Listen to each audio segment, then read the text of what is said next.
Hello and welcome to another episode of Heroes by the Pint presented by Southgate Media Group. This is a Nerd Life podcast under the influence of craft beer. We're the glassy-eyed geeks and we invite you to grab something cold in a bottle or can and crack it open and enjoy it with us. I'm your host, Matthew Ellis. I'm lucky enough this week to be joined by co-host Chelsea Caslow as we sit down and interview creator Ed Brisson. He has comics out on Marvel, Image, and Boom Studios. Some of his works include Old Man Logan, the most recent run of Iron Fist, The Last Contract, as well as Violent. We are super excited about this week's episode, and we cannot wait to get it into your guys' ears. Before we do that, let's handle the business. We'd like to remind everybody that you can support this podcast for as little as $1 a month. Head over to our Patreon page. You can find that at patreon.com/heroes by the pint. Over there, you will find a multi-tiered level of donation prizes. The prizes go up as the money goes up. And we really have some great stuff over there. We cannot wait for you guys to check that out.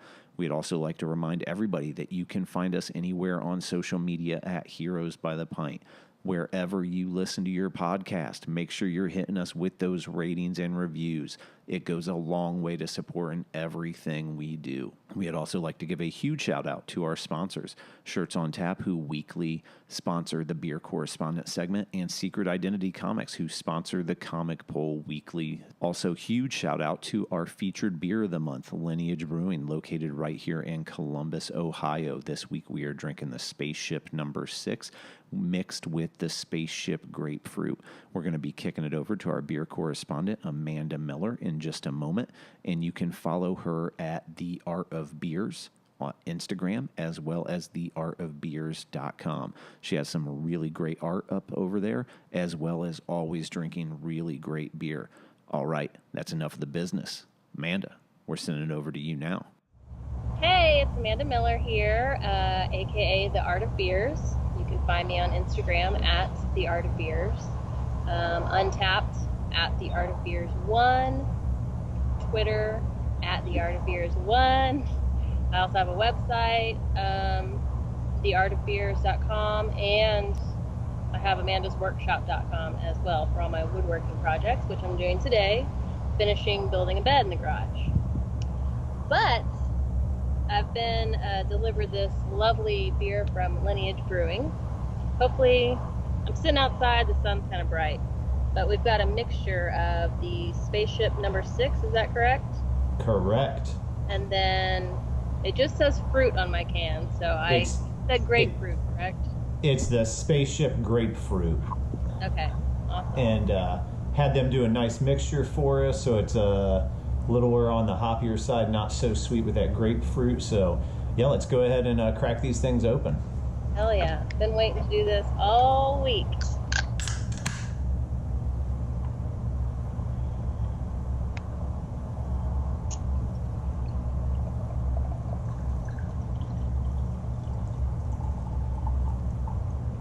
Some spilled on my leg and it felt super refreshing because it's hot out here. So we've got a 7.1 ABV on this lovely mixture IPA. Beautiful color. It's very orangey in color, at least outside. It looks like a sparkling orange juice a little bit. It must be from the grapefruit. Yeah, real citrusy, real good. This is one of the first times I'm pouring this out and having some. Definitely get that citrus bitterness from the grapefruit. I've never been a huge grapefruit fan, so I always kind of get a little nervous when I try beers with grapefruit in them, but I always tend to like them because they do have that little bit of added bitterness that you like if you're an IPA drinker.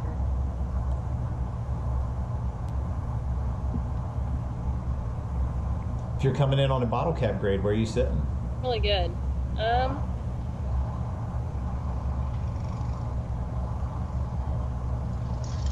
I'd come in at a 4 and a quarter, I guess. Yeah, that's a good grade. Lineage has some great stuff. We're Really excited that they've been our featured beer of the month, and we were really glad to get some shipped out to you. And you have some beer coming our way for the back end of this month, correct? I do. All right, we're really excited about seeing what gift package arrives on our doorstep. Little Texas hot bombs. Nice. I know y'all are hop heads, so. Yeah, absolute hop heads. I'm having trouble, so I have all the beers in my fridge, and I decided today I think I'm going to make a little spreadsheet, have a little clipboard hanging on the outside, because I can't see everything in there. So I need to know what's in there, and I can go pick it and mark it off my list. That's ingenious. I don't care. Yeah, that's ingenious. See, I just got the tiny mini fridge, so I have half my beer warm, half my beer cold. By the time the mini fridge gets emptied out, the back end of the beer's getting in there and getting cold, so we're ready to go. Yeah, that's awesome. Yeah, good setup. Well, Amanda, once again, thank you so much for joining us this week, and we have 2 more weeks that we're going to be spending with Amanda Miller. You can follow her at The Art of Beers on Instagram, theartofbeers.com, and Amanda's website again, what is that? The other, so I have The Art of Beers, that has my original website where I did my blog and a little bit of traveling and my artwork, and then I have Amanda's Workshop, which is all my woodworking things, the things I build or the things that I refinish. Nice. I've got something to do. Yeah, well, yeah, that's a good way to be. That's a good way to be. Once again, Amanda, we look forward to the beer you're getting ready to ship out to us, and we will be sitting down with you again next week, enjoying another beer and having some good laughs. Thank you so much for being a glassy-eyed geek. Love it. Cheers. Absolutely. To y'all. Cheers. We are joined by Ed Brisson. Am I pronouncing that correctly? That's right, Brisson, yep. Awesome. Yeah, we are joined by Ed Brisson right now, and thank you so much for sitting down with us. We're really looking forward to talking comics and everything else. Just a moment ago, you said you're getting ready to move across the country. That's right, yeah. You moving back to some of the ganglands that we read about in the last contract? No. Though the ganglands in the last contract are actually the city, or part of it anyway, was a city that I grew up in, which is Oshawa. I will be going through there on my way back. We plan to spend a day there, but I'm definitely not moving back there. Well, I mean, yeah, no one wants to move back to their hometown except me, apparently. No.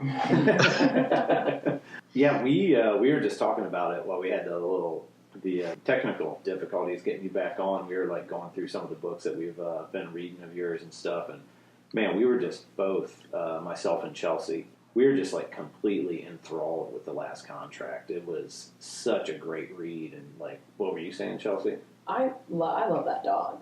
I said it's classic noir, like it's beautifully done, and I really did love and appreciate the little moments where like that basset hound's laying on the floor in the middle of the motel they're in, and Sharon, like in Sharon's lap while she's like chilling with that big gun waiting for him to open the door, and I just think it's a masterpiece. Thanks a lot. Thanks a lot. It's that one was a lot of fun to write. Sorry, it was a weird project because that was a project that had the publisher Boom had asked me to pitch him a book, and I pitched him about like 7 or 8 books like over the phone, and they turned them all down. They were like, no, not that one, and I literally made up the last contract on the phone with them. So it was like, I don't know where it came from. Just like I pulled it out of my ass last second, and and it worked. It was fine. I think I happened to be in vacation in the place where the story starts, which is in Cumberland at the time, and so it was on my mind. And I don't know, just the idea of an old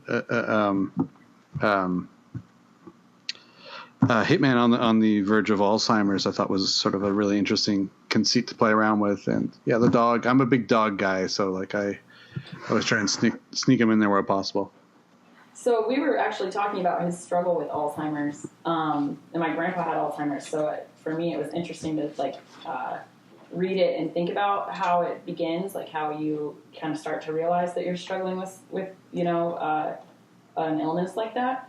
And Alice and I were like, there were moments where you're like, is he just playing this up, or is he really forgetting these things? And for me, at least in my experiences with that disease, that's kind of how it starts. You're like, man, is Grandpa serious right now, or is he really having problems? And I think for me at least, at the end of the book, it became really evident that he was truly having a problem. But you're kind of questioning it the whole time up until that moment where he's like, I think I'm hurt and I can't find my dog. Like, I don't know. So I don't know if you intended for it to be like that. I did actually. I've had family members go through it as well. So I was, a lot of times there at the onset. So it was that weird. It's definitely that weird. Those weird moments where, and you can find them, catching themselves a lot of the time too, where they realize, oh, like what I'm saying or what the thing I'm not remembering is not normal, and they'll try and fake it. Yes. Which is definitely something I was trying to put in there. I've had a lot of relatives, 3 different relatives who went through it. So I definitely experienced that firsthand and was trying to use it in a way that wasn't, I wasn't trying to mock Alzheimer's or anything like that, but in a way that felt real. I think that's how it felt for me. It seemed genuine, and it seemed, I remember so many moments with him thinking like, is he really forgetting, how old I am, or is he making a joke, or, you know what I mean? And I think that you capture that really well with this character. And when he's remembering the past, and that's the other thing I noticed with the disease is it's easy to remember all the past. It's not easy to remember what just happened. And he can recall like the horrific things that he's done, but he struggles with like the little moments, and so I think it was awesome. I mean, like I said, I really enjoyed it. It's a great. Well, thanks a lot. I appreciate it. I was, like I said, the art was beautiful. The storyline was great. I also liked the gang kind of satire set in Canada because I don't know, it's just something that for me, I don't really think of like organized crime being throughout Canada. You would be surprised. That is actually, my father was a cop up here in Canada, in Toronto, and then later Sudbury. But Oshawa, where the city that a lot of it takes place in, which is where I grew up, was one of the first, if not the first, Hells Angels stronghold in Canada. It has a very big Hells Angels presence there, and Canada already had biker gangs in Canada. So we had Satan's Choice and the Rock Machine, which were 2 other big bike gangs. So when Hells Angels came up here, there was tons of biker wars, especially around Ontario and Quebec. Yeah, that is wild. Something that we always love to ask creators, and maybe it's a question that we ask a little bit too much, but for someone like you who gets to work very closely with Marvel and company characters, but then you also get to create your own story arcs with independent characters and work with publishers such as Boom and Image. How do you manage the two, and what difficulties do you find when you're writing a company character? Managing them isn't much of a problem, I don't think. Like I try not to take on more than I could actually physically do. Sometimes deadlines sort of get bungled and caught up in the assembly line, so sometimes you can't help but overlap, but I try not to do that to myself. So I try and keep them straight. Working with company characters, though, the only real issue is like, you got to remember that these are characters that somebody else is going to be writing after you and somebody else wrote before you. So you got to make sure that you're respecting what came before and not screwing them up so bad that someone else can't come along after and tell a story. So it gets difficult. So like, my inclination a lot of times is to kill a lot of characters. We couldn't tell.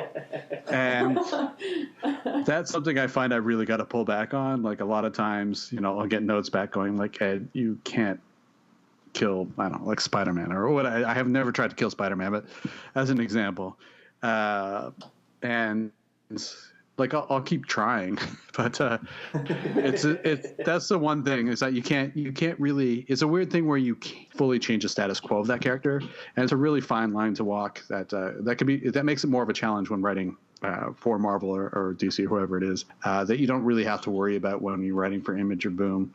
Like when I'm doing, when I'm working on Image books, those characters that me and the artist created together, and we can do whatever we want with them. If we want to kill them, we want to send them to outer space, whatever we want to do, it's up to us. So that's the main difficulty I have is trying to play within that framework. I mean, in the last contract and in I read The Violent as well. You kill everybody basically. Like the Violent, I really love it. But in the ending is like I liked the story of like basically a family of recovering addicts trying to grapple with their recovery, and especially knowing that your father was a police officer, it kind of makes sense. Like the different independent books that I've at least encountered that you've written, it's been you're struggling with a lot of crime issues. But the way The Violent, I mean, the way it played out, and I mean the ending, it's like you kind of always, at least in the last contract and The Violent, it was like you end on a sentimental note, which is. It makes it okay. Well, I tried it. The Violent was a weird one for me. Like, The Violent is one of the favorite things I've ever written.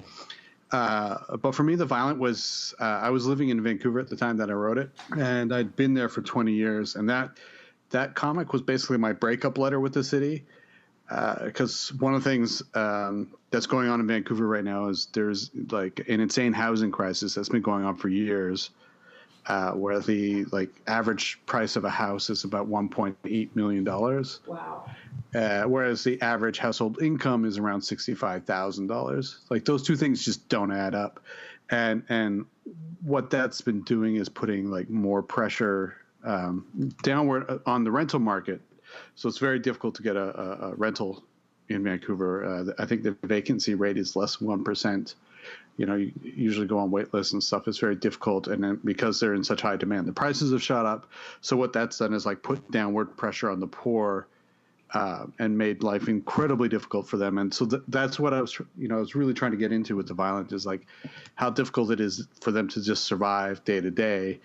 And then having this added pressure of being recovered addicts and having a family and all that sort of stuff. So that one, the whole thing was pretty sentimental. I think it ended on a fairly somewhat upbeat note, even though the whole thing up to that point was a bummer. Yeah. But those are real problems going on in that city. Well, and it's interesting because I mean, there's little moments that probably speak to that, like when he goes to pick up the milk and eggs from the grocery store and runs out, and they of course they end up smashed, and he doesn't take them home anyway, and then but he still goes back and tries to pay for them the entire time. They're all trying to do the right thing. Yeah. And when she's trying to turn down the drugs from the drug dealer that shows up at her work, and then her paycheck's cut in half. It's sometimes I think when you're economically impoverished, you can try to do all the right things and you still are economically impoverished, and that frustration is probably real in a situation like that. So it's another little artistic element that speaks to real society that I think is easy to appreciate. Yeah, I've been to Vancouver, and I had some friends that lived out there, had a really fun time, but I believe, is it Gastown is the old historic neighborhood? Yeah. Yeah, I love that neighborhood. The rest of Vancouver was a little bit too nice and new and looked like it was built 10 years ago. Every building looked exactly the same, and the Emerald City or something. That's what me and my wife were calling it, because it's just all these glass-fronted high-rises. It's referred to as the City of Glass often. Funny enough, Gastown is actually fairly new. It looks old. Oh, really? Well, a lot of it is newer. And here's a depressing story about Gastown, is that Gastown used to be essentially Skid Row. That's where all the poor and drug addicted hung out. And the city decided that they wanted to get rid of the homeless problem. And what they did is they basically kicked them out of that area and built it up into a tourist spot. And they didn't actually do anything for the homeless, though. There was no programs put in place to help the homeless. So what happened is they just moved the street over. And so, like, if you go one block up from Gastown, it's complete poverty, and it's one of the poorest areas in all of North America. Well, that's like, there's a place in Columbus called Franklinton, and gentrification is a huge issue there, where there are these people that have lived there their whole lives, and they're, you know, generally economically downtrodden, and they put in a bunch of like cool yoga studios and Starbucks and brand new, extremely expensive apartments, and the taxes went up, and it forced people out, and same thing, you know, now you have like these cluster areas where the homeless are just completely misplaced, and people don't think about how sometimes when you're building a really cool, nice, eclectic city, it can kind of mess things up for the people that have been there for generations. Absolutely. And same thing with Vancouver, like all those house prices that are crazy high. One of the things that doesn't get talked about, like you talk about like the homeless situation or how hard it is for people to live. You also get people who bought their houses back in the 80s or the early to mid 90s when housing was still affordable. And these might be people who are in fixed income, and all of a sudden their property taxes have gone, you know, from $200-300 a month to, you know, upwards of $2,000 to $3,000 a month. And so, you know, you get a lot of those people being pushed out as well. Exactly. Yeah. Yeah, this is a real bummer so far. Yeah, I was. I went to what I studied in school at Ohio State has a lot to do with all these really fun, uplifting topics. So I love talking about this stuff, but all it right. also like makes me want to go out and rally. No, this is actually 100% why I'm like moving across the other side of the country, because we moved from Vancouver down to Kelowna, where I am right now, a couple of years ago, to sort of get away from the housing crisis. And our plan was to buy a house here. But what happened is, as soon as we moved here, Kelowna is sort of the next largest city outside of the Vancouver metro area. And everyone moved down here. So all the houses here shut up as soon as we got here. So we're just moving to the other coast to get as far away from it as possible. I don't even like thinking about real estate. I just not even like, you know, I would like to own a house at one point, but I hate it as like a traded commodity, which is what it's kind of become out here. Yeah. Rather than an actual home. I mean, it seems that way everywhere. Right now, like, the housing crisis is kind of hitting everywhere because there's just, like, absolutely no inventory. So, like, the rates everywhere are, like, astronomical. So, yeah, it's definitely becoming a traded commodity. Are you guys in Columbus, Ohio? Is that what you said? Yeah. Because that's supposed to be, like, the cool place now, right? Like, it's like the new Portland or something? It is the new Portland. You should move here if you're trying to get away. My wife would never move to the States. It's a cool place, and economically, the amount of money that people make versus the cost of living is really, really good when you look at the national averages. And so it's an eclectic, cool city that's trying to be affordable. Yeah, no, Columbus is really fun. It's funny that you say that because I'm a little bit older, but I remember, you know, so when Seattle like blew up, like the big rumor back in the day was like, oh, Columbus is the next Seattle. Yeah. So you have like, all these talent scouts around here, and there were a lot of bands that got signed out of Columbus, and then all their records got shelved, and then, you know, it was forgot about. So it's funny to hear you be like, oh, Columbus is the next Portland. You know? Well, the funny thing about that, the city that I'm moving to is Halifax in Nova Scotia, and they were also like deemed as like the next Seattle sort of grunge place. Geffen went over there and signed a bunch of acts, the biggest one being Sloan back in the 90s. They're still around. It's a great band, but I actually tried moving there back in the 90s for the music scene. I got stranded halfway across Canada, but you know, I tried. Were you inspiring to get signed by Geffen? Not at all. I don't know what the hell I was thinking. I'm going to be 100% honest. Like, I think back on it, I sold everything I owned. I was 20, 21, and I'd sold everything I owned, and I hopped on a Greyhound bus. And terrible. I had this idea that I was going to get off the bus, pick up a newspaper, find an apartment, move into that apartment that afternoon, and then find a job the next day. Like, I clearly had never lived on my own before. Right. I didn't know how any of that worked. Wait a minute. Like, I feel like seen this before. Is this the storyline to Welcome to the Jungle by Guns N' Roses? It might have been. It might be. But yeah, it definitely probably would not have worked that well for me if I'd made it all the way there. But now, 20 plus years later, I'm finally doing it. Yeah. Well, that's exciting. I mean, that's one heck of a move to get clear across any coast to coast. That's going to be pretty trying, I'd imagine. But yeah, it's going to be great. I'm driving across the country with 2 dogs, a cat, and a kid. Oh, it's a 7-day drive. It's going to be amazing. What kind of dogs do you have? I've got a Havanese and a Westie Corgi Cross. Okay. So they're smaller dogs. Like one's they're like 15 and 18 pounds. They're jerks. So that'd be real pleasant. I used to have a 180-pound Great Dane. So when I imagine traveling with dogs, I just picture him in the front seat, ducking just to fit in the car. Right. Our producer just pulled up a picture of the type of dogs he Not has. having these. It's pretty cute. That's a lot of dog hair, though. No, we keep ours shaved really short. I think some of the photos you find online, they have that crazy amount of hair. Long. No, I don't. hair. I don't like that at all. You got to brush that 6 times a day. I have no way. time for that. Especially if you have a kid. Forget that. Best in the show.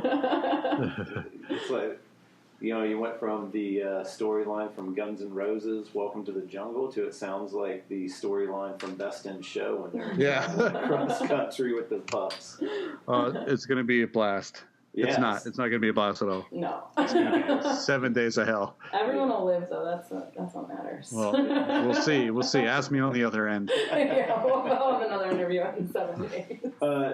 So you said you're working on some stuff. Is there anything you can, we could be privy to that you're currently working on? Is it something independent? Is it something that you're working on for Marvel right now? Yeah, right now I'm working on a script for Extermination, which is something that's already been announced, which is an upcoming X-Men event, which is sort of like the final chapter to the original 5 kids being here in our present timeline. And we're finally going to sort of resolve all of that with a lot of really fun stuff. And this time they are letting me kill people, so that's great too. So I'm working on that. But to start writing the next issue of Old Man Logan, which has been really bizarre. The last issue of Old Man Logan I wrote in a tent in the woods in the rain because I was camping and deadlines wait for no man. And the next one I have to actually write while I'm doing this Cross Canada Odyssey, so I'll be writing every night. Oh my. Wow. So we'll be able to feel your stress every time you kill someone. We'll know it was just because it was a bad day in the car. Exactly. Exactly. Yeah, that's going to be some double time if I've ever heard of it. A book that we also read that we both just loved. I thought it was great. Your Bullseye. Thanks. Yeah, the Bullseye trade I just thought was great because I felt like, for one, you didn't pull any punches with Bullseye. At no point is he an anti-hero in this. He's still a complete psychotic killer. Yeah. And I loved the artwork in it, and it's just funny too. Yeah. It was it was a great book. What does it go into? What goes into writing, I guess, a traditional villain like that in a standalone book? It doesn't seem like a lot of villains have their own standalone. Yeah, that was an interesting one because when they offered it to me, so that was the first sort of series I had at Marvel, and Bullseye's a weird one because I feel like if you try to make the reader sympathize with him, you lose something about the character, and that, to my mind, he's got to be a unrepentant psychopath through and through. So it's more about sort of setting up a support cast that where you can get that emotion that you're going to need from the story. But yeah, writing him doing his crazy stuff and writing a villain who's just as excited to fight Bullseye as Bullseye is to fight him. Well, I thought was a lot of fun. I think that's where you knocked it out of the park. Is I can't say that I was sympathetic for Bullseye, but I was like, well, this other guy's more of a psycho. So like you just throw in a more psychotic killer, and you're like, well, I guess I'm rooting for Bullseye. Yeah. I'm like, Bullseye seems like he's having a good time. I'm just gonna go with that guy. He was having a great time. That one was a lot of fun to write. They let me do a lot of stuff that I didn't think they were. Guillermo Sana, who did art, I think did just an incredible job on it as well. Yeah. And actually, the current Old Man, so the first issue, the current Old Man Logan, I want to say it's issue 43 that just came out today, is like a sort of sequel to that Bullseye trade. Nice. So a lot of the characters from that Bullseye arc will appear in this upcoming arc of Old Man Logan. Cool. Yeah. What was it like taking over? I know you kind of touched on it earlier, and I had some questions. Just like, what was it like taking over Old Man Logan? A story arc that was like really so in depth to start with, and then I know you said it for. Prospective future writers, things like that, any quality writer makes sure to leave it somewhat open-ended so someone can walk in and take that character to their next stepping stone. But what was it like walking in on a character like that? I mean, obviously, Wolverine is one of Marvel's probably top grossing characters, and then, like, I am super endeared to like the Old Man. I love Old Man Hawkeye right now. I love the original Old Man Logan runs. I've read a part of your run with Old Man Logan, but what was it like taking over a character like that? Nerve-wracking, super nerve-wracking. I'm a big fan of Mark Miller, Brian Bendis, and Jeff Lemire, who are the three writers who came before me, and it was a lot of pressure taking it over, but I grew up like a massive fan of Wolverine and all those sort of stories. So there's a ton of stuff I wanted to do, and I think he's a character that has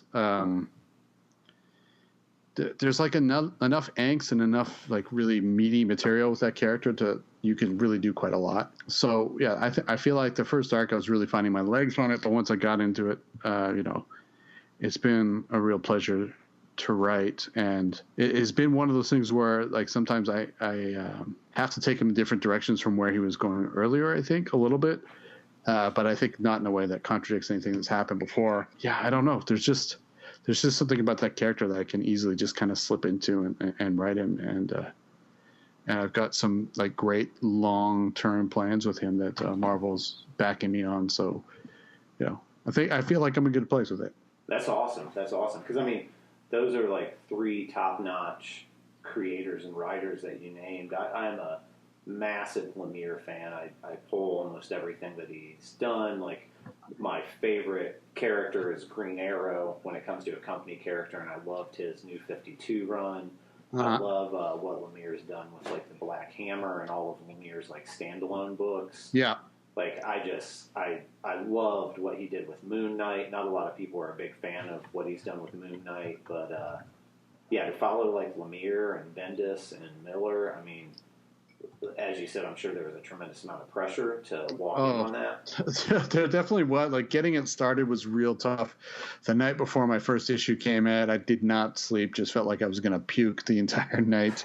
And how long have you been writing comics?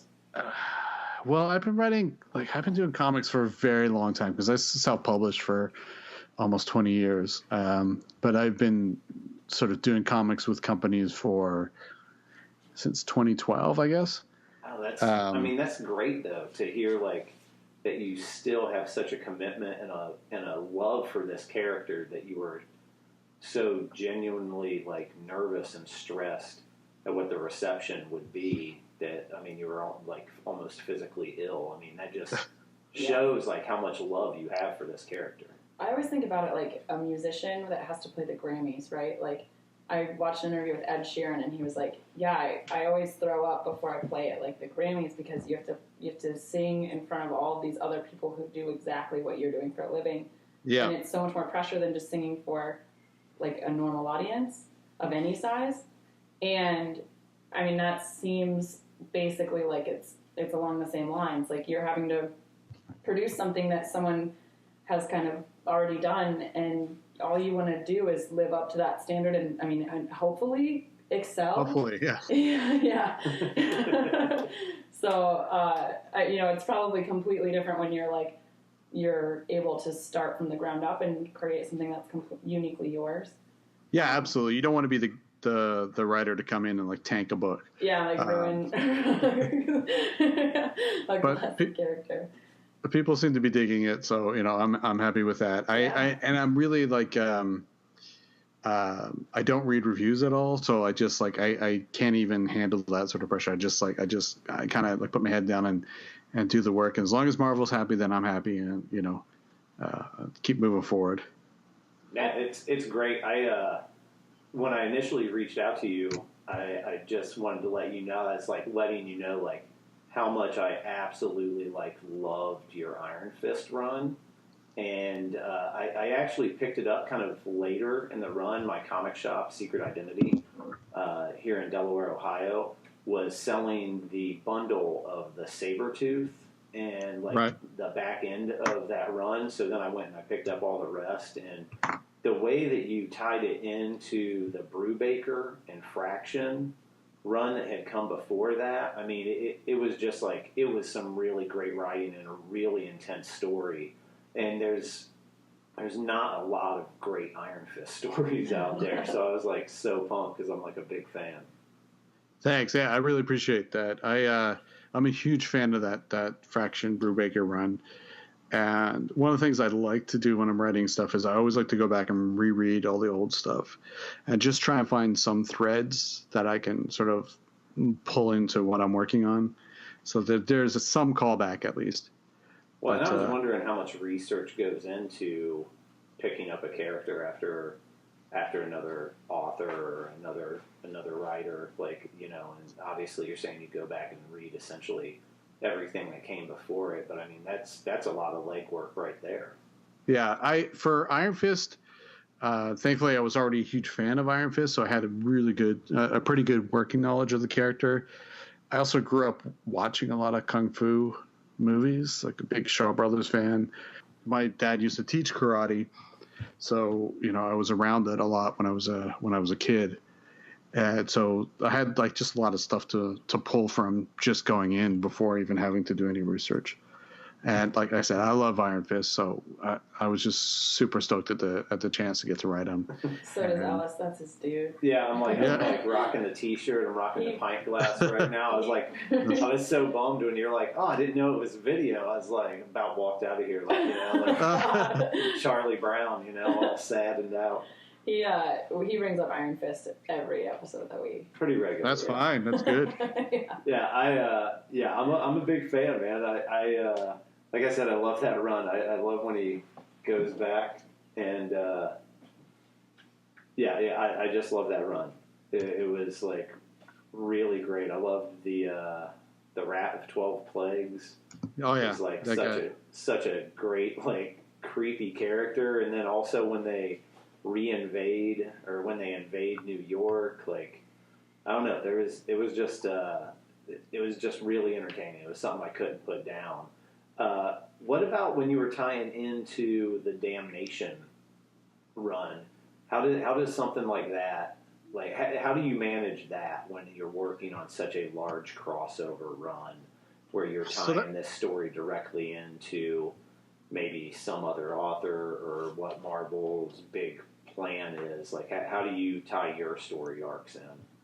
That one was pretty interesting in that Iron Fist originally was going to end at the 12th issue, which was issue 77 maybe. I think so, yeah.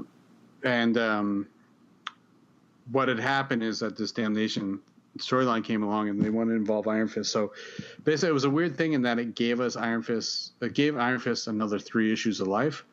Because the one thing about Iron Fist is that I find there's a lot of people who really like him, but he's still like a niche character.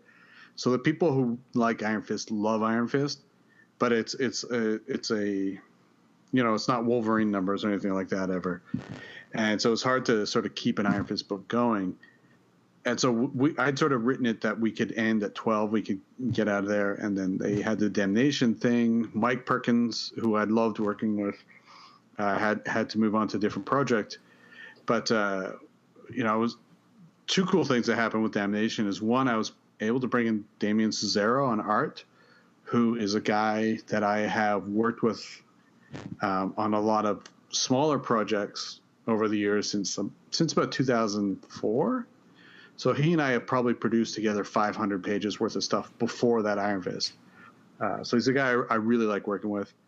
And in terms of like tying it in, there wasn't really a whole lot. They were basically like, this is an Iron Fist side adventure in the larger Damnation storyline. Here's a basic premise. Mephisto has this big old casino, and there's all this crap with people like gambling for their souls, or all that sort of stuff.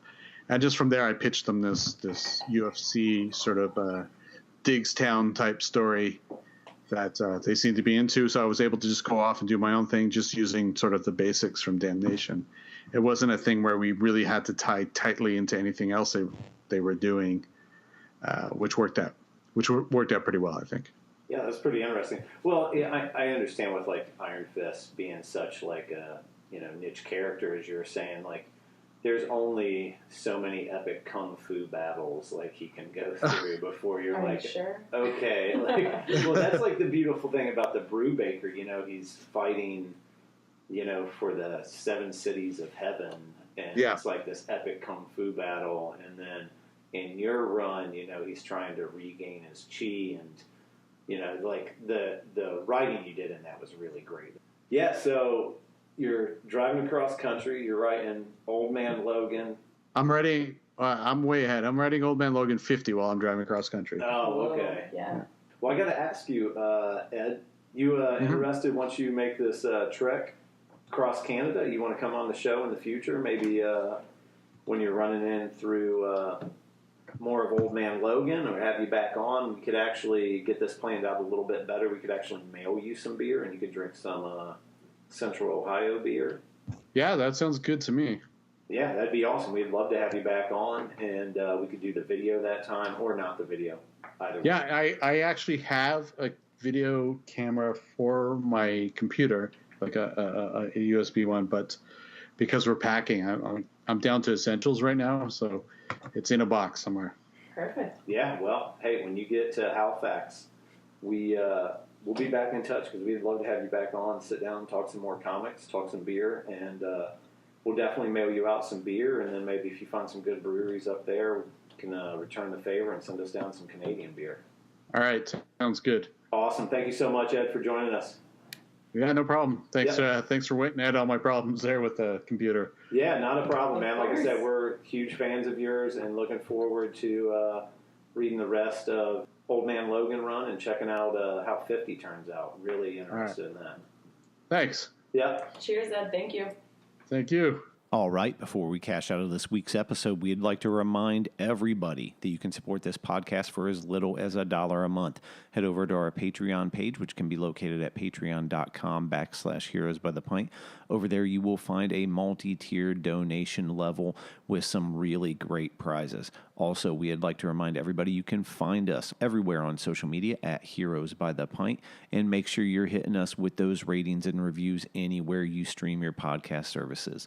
Huge thank you to Ed Brisson for sitting down with us this week and being a part of the Heroes by the Pint podcast. All right, once again, this is the Heroes by the Pint podcast. We are the Glassy-Eyed Geeks, and we are out.